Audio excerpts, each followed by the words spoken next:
Now, J.J. Thompson, that's a guy you got to know, and that's a guy you must know what his experiment was, his discoveries were, and his contributions to science, because this guy deserves it.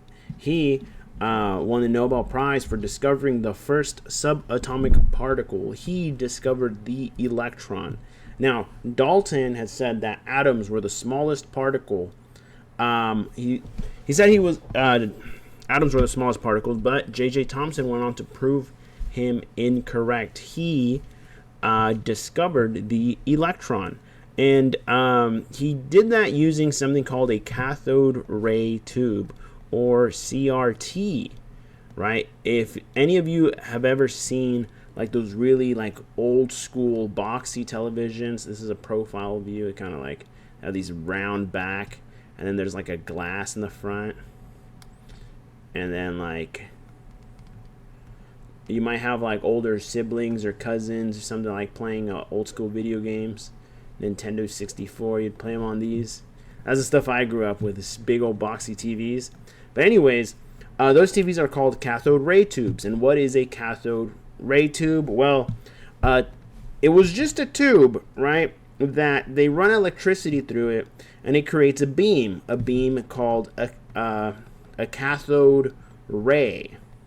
All right, a cathode ray. And the cathode ray, well, it came out through the negative side, and then there was these like a positive. This right here, you don't have to know this, but it was basically used to speed up and to strengthen the beam, right? To make a really bright beam of this cathode ray, because cathode rays were very, very faint.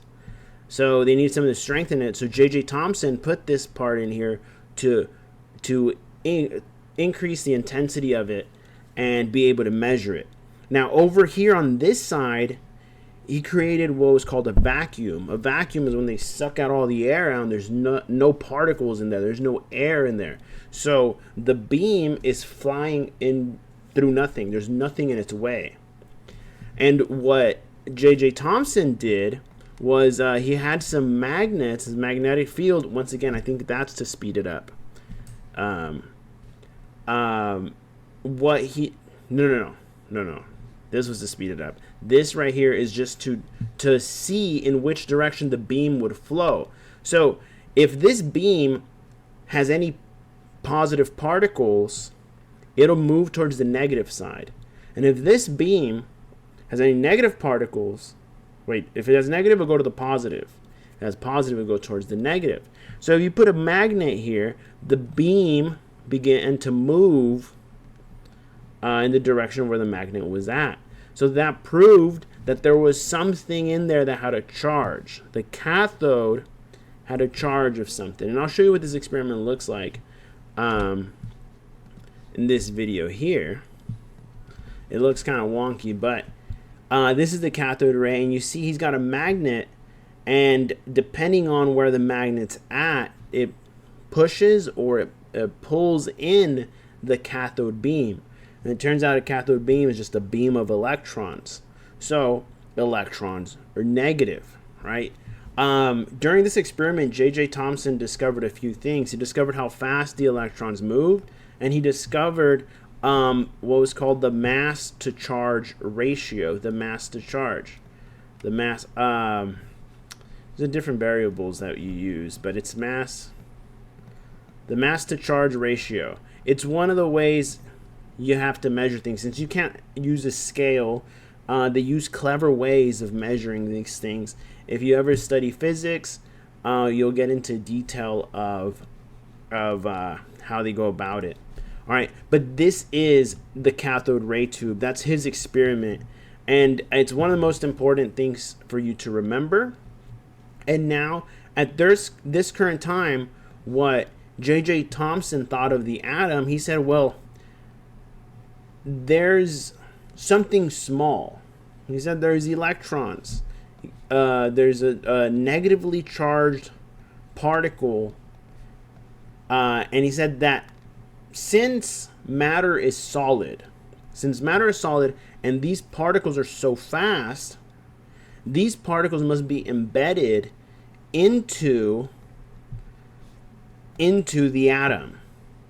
And he's saying that these particles are negative, but the rest of the atom is positively charged. So it's like a positive blob and then electrons embedded into it. And it's three-dimensional, right? It's three-dimensional, and it's a positive blob, but there's electrons stuck inside it. And that's what he called the plum pudding model. The plum pudding. He called it plum pudding because that's some super English dessert.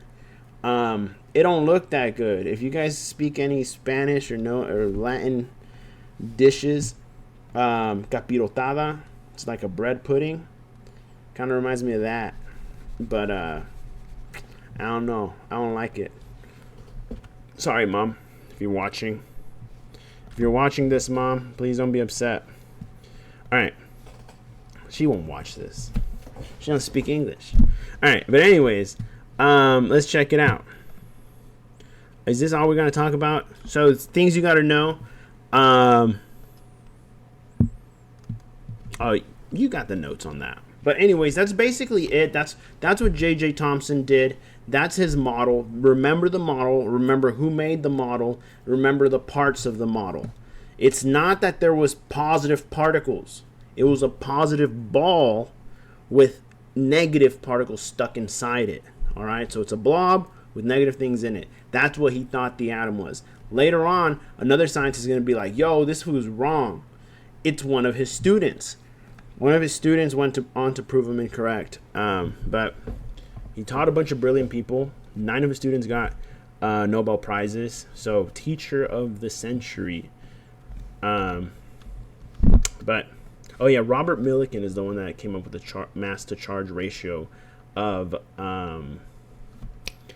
the electron. But I'm not going to really talk about his experiment. But anyways, oh no, he determined the actual charge of the electron. He determined the actual charge of the electron. Thomson determined that the mass, he came up with these conclusions. Where are they at? With these conclusions. I forgot to write these. If these aren't in the notes, write them down. Electrons are about 1,000 times smaller than, not the small, well, yeah, they're smaller than any atom.